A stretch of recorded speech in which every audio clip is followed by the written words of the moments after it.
Hey everyone, how's it going? Happy St. Patrick's Day, and yeah, Dark Tower is gonna have to wait for a little bit, but whatever. Let's get started on Batman Long Halloween issue 6. Warning, spoilers. Last we left off, it was Valentine's Day. Harvey's latest employee, Vernon, turned out to be working for Maroni. Harvey and Gordon investigated Wayne, but only for a second. Batman and Catwoman fought, kinda. Bruce and Selina went on a date. Holiday raised some serious hell, and Bruce is under Poison Ivy's mind control. So, let's see how Bruce gets out of this, almost a month and a half later.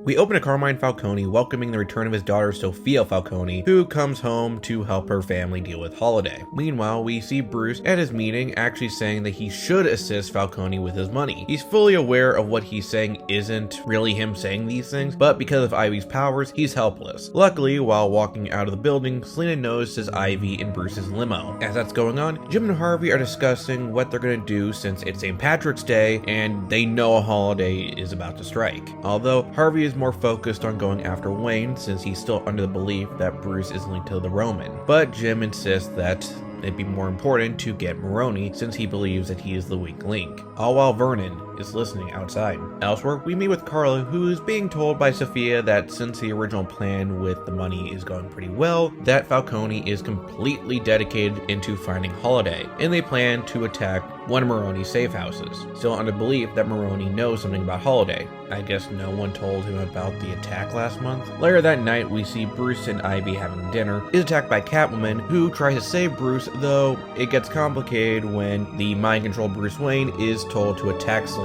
After clawing out all the green in his system, she's able to free him, but Ivy gets away. What seems to be at the same time, Holiday strikes again, and once again attacking Maroni by killing all the men in the safe house that Falcone was planning to attack. Sophia shows up, realizing that someone beat them to the punch, and leaves. The next day, Bruce, as Batman, thanks Catwoman for saving Bruce Wayne, claiming that he's a friend. He asks why she helped, but only says that he'll see. The issue ends with Poison Ivy being paid by the Roman, who you can probably guess from the opening was the one that hired her, just to get some control of Bruce Wayne. Though his plan has been cut short now thanks to Catwoman, he's not angry since he learned a long time ago to suspect the unexpected. This issue was an improvement from the last one, which felt mostly like setup and not much actually happening. Harvey and Jim discussing on both Holiday and what to do with Wayne. It's brief, but definitely had a conclusion instead of just someone changing the subject at random. Carmine's plan, which also introduced his daughter, wrapped up and played out really well. And as for the main focus, that being Bruce under Ivy's control, it's nicely paced. Speaking of Ivy's control, it's probably the only time we get a reference to something outside of Batman in the greater DC universe, that being the green. Bruce mentions it a lot in this story,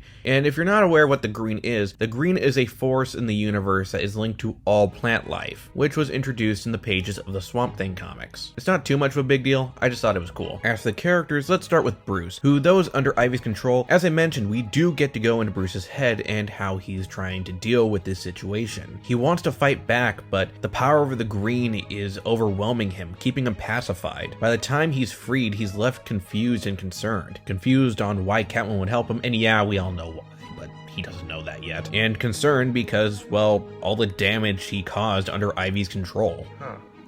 So did Gordon Harvey even question where he was for almost a month? We don't spend much with Catwoman, but this is at least until the New 52. This was chronologically her first act of heroism by saving Bruce, who, though she doesn't say it, it's safe to say that she's grown to care about him romantically. As for Ivy, she's pretty creepy. Granted, we don't really get to hear much of her when it comes to dialogue, but when it comes to just the tone that she gives out and the fact that our main hero is completely and utterly in her mercy, you can't help but feel a bit of uneasiness. I am curious though of what exactly she was going to do with the money that Falcone gave her, but unfortunately we never find out. Though knowing the character, probably something where there's going to be a lot of plants growing and a lot of bodies dropping. As for our newest player in this story, we have Sophia Falcone. Using the Godfather comparison again, Sophia comes off as a female Sonny Corleone, very loyal to her father, gets essentially the title as his right hand, and, well, yeah, she's just frickin' intimidating.